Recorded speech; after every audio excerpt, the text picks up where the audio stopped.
Irashaimase! Hello and welcome to Fitaurus Kitchen. I'm your host, Chef Fitaurus. It's time once again for Shoot 'em Up Saturday, and on the menu today we've got Crimzon Clover World Ignition, a Doujin soft bullet hell shoot 'em up originally released in Japan in late 2010, early 2011, and then ported to Windows in 2014. Developed by the one-man team Yotsubane, it's definitely regarded as one of the better Doujin soft shoot 'em ups that's out there.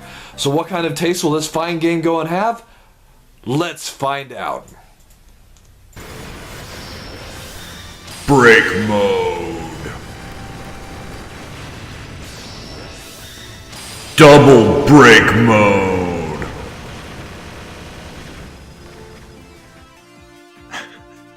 Alright, here we are at the Crimzon Clover World Ignition main menu. Real quick, since this is a PC title, we'll go and take a quick look at the settings and mainly go and look at the graphic settings. So this game does go and have a couple options when it comes to your graphic resolution.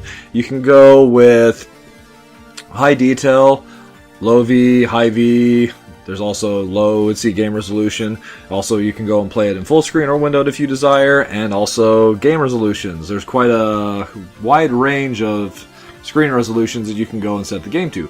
VSync as well has a few options as far as rotation, stretch, move, scaling. So it definitely goes and provides some great options for a PC title. We'll go ahead and just leave it on what I had it set on before. There's also a few nice settings or modes with training if you want to go and practice some stages. Ability to go and watch your replays, leaderboards, personal stats. Alright, let's go ahead and jump right in and get cooking. So there's two difficulty modes, Novice mode and Arcade mode. Arcade mode, same difficulty as in the arcade. And Novice mode, great for beginners. So, I'll be honest, arcade mode is brutal. Going and playing that, I'd probably go and be dying every 10 seconds, maybe even faster than that. So, to be able to go and give you a decent idea of the game and to not look like I'm terrible at it, I'm going to go ahead and play under Novice. So there's 4 total game modes you can go and select. Boost mode, which goes and changes the difficulty based on your skill. Original, the standard mode. There's also Unlimited, which... Expert mode, not for the squeamish, and a fun time attack mode, where you're just trying to get the best score in a limited amount of time. We'll of course go with the original mode. A total of 4 fighters that you can go and choose from once you've unlocked the 4th kind. I'm slowly working my way there, as you can go and see. The main difference between them are just the ship speeds, as well as how wide your attack is, which is pretty much determined by the orientation of your options, which you go and have available on the ship from the get-go. Each mode goes and starts you out with the tutorial mode. Not really necessary, but it's nice that it goes and shows you a little bit about the game each time you go and start it up. So here we are, Stage 1. Going and launching off our starfighter from this futuristic looking submarine.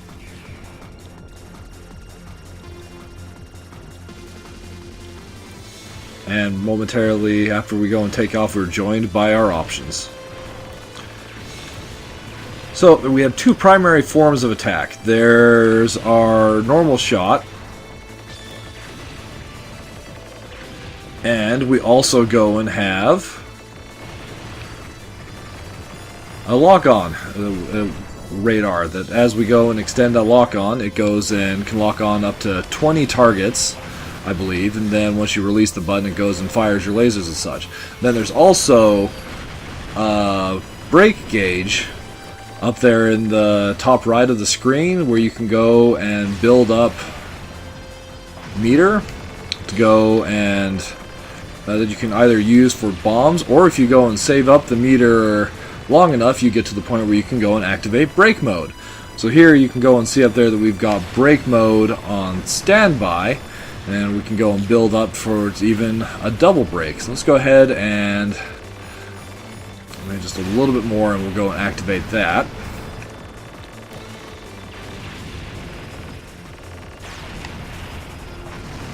Now, brake mode. So So with break mode activated, it's basically like the power limiter on your fighter is removed and you're just going and become an insane damage dealing god of death. I also have to go and admit, I love the visual effect, not just the insane barrage of bullets, but the visual effect when you go and activate it. How you have like power going and creeping through the borders to either side, and that panel that goes and indicates how much time you have left on and going and popping open, and just the way that it all goes and lights up. It just goes and makes you feel so awesome and powerful. It's a really, really satisfying experience, and it goes and turns the brake using the brake gauge into this awesome risk-reward scenario where you're trying to go and keep on saving your brake rather than using it for bombs so that you can go and activate brake mode. A, because it's so awesome. B, because you actually also go and earn a crap ton of points when you're in brake mode. Alright, here we are at the boss of the first stage, some sort of like heavy-duty tank. This guy's going to go and be nothing though. Why? Because we have a double brake saved up. So, the bombs and also the brakes when you go and activate them go and will clear all the shots on the stage. The bombs of course will also go and deal damage as well, but both go and make you temporarily invulnerable. So here we go with our brake mode, and oh yeah, double brake mode.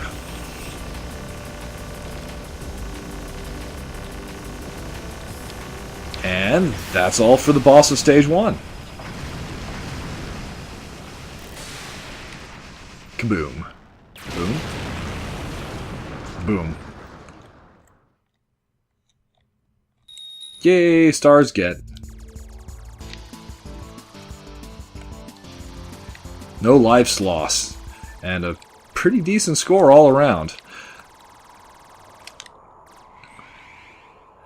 So, there's no real story involved in this one. It's, since it's just a Doujin soft, or just a, well, I guess that's not fair. A Doujin soft game could totally go and have, like, a story to it. In fact, many of them really, do. But, since it's more of an arcade-styled shoot-'em-up, it didn't really go and worry about having much in the way of story. It's all about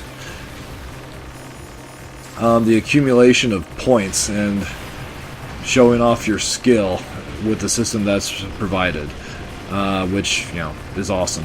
And as a note on of Doujinshi, Doujin Soft are essentially the Japanese equivalent of indie games, although admittedly the connotation isn't quite the same. A Doujin Soft title in Japan would go and be essentially an equivalent of an indie game in the United States. Though the scene arguably has been around quite a bit longer than what you would go and consider the American indie scene, and just the whole culture is quite different. So, also going in along those lines, we'll go and note a couple of things about the developer. Yotsubane is just kind of a one-man team, so this entire shoot-'em-up was impressively designed by one person, definitely a labor of love, and perhaps one of the best, if not the best, example of Doujin Soft bullet hell shoot-'em-ups. Although, you know, maybe there's a little bit of sadism going on in there as well. So I am going and playing it on the novice difficulty. So the sheer level of bullets that are going and being thrown at me are only just a fraction of what you get if you're, or if you were going and playing in arcade mode.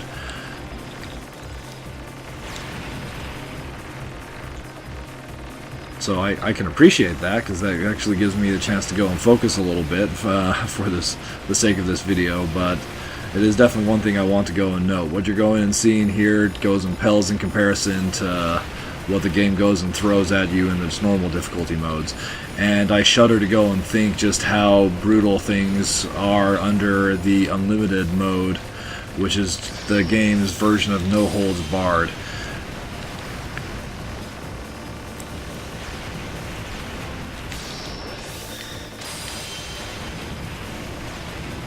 But there's no denying that this is a super entertaining and like fun shoot 'em up to go and play. Even if you're just going and sticking to like doing the same stages over and over again, there's just a real fun sense of enjoyment that you go and get from the whole experience. The controls are nice and fluid. The brake system is just super satisfying and fun to go and engage in. Depending on where you're at, the bullet patterns can go and be a lot of fun to go and play around with and go and dodge. And the bosses are fun challenges. The first one was an easy cakewalk, but that's kind of where it goes and ends. Here we are at the second stage boss, this awesome volcano tube crawler. I don't know why we'd be possibly insane enough to go and jump into the same tunnel as this guy, but hey, badass fighter pilot, we don't need excuses. We just go and do. Alright. Oh, that was a total waste of a brake mode, going and just getting hit by a bullet.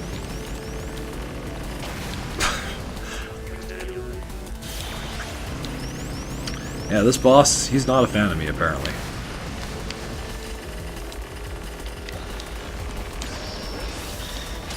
Another brake mode. Ah, it was a waste.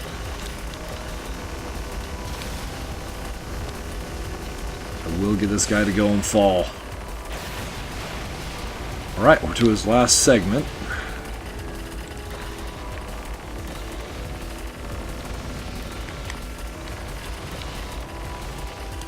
With any bullet hell shooter, there's always a lot to go and keep track of on screen. All the bullets that are going and coming at you, and of course your own position relative to the enemy. Let's see if we can go and take him down with this last brake mode. And maybe a bomb thrown in for good measure.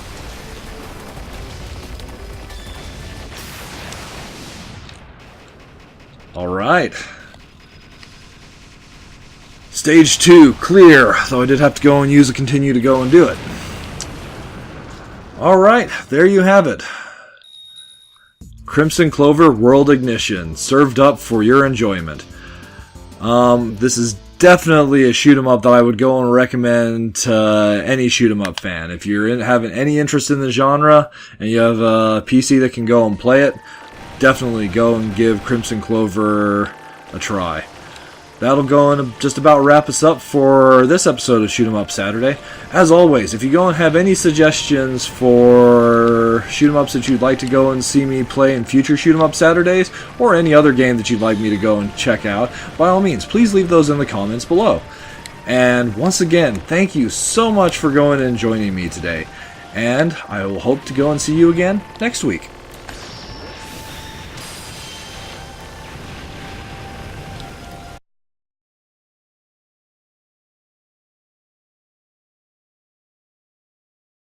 Double break mode.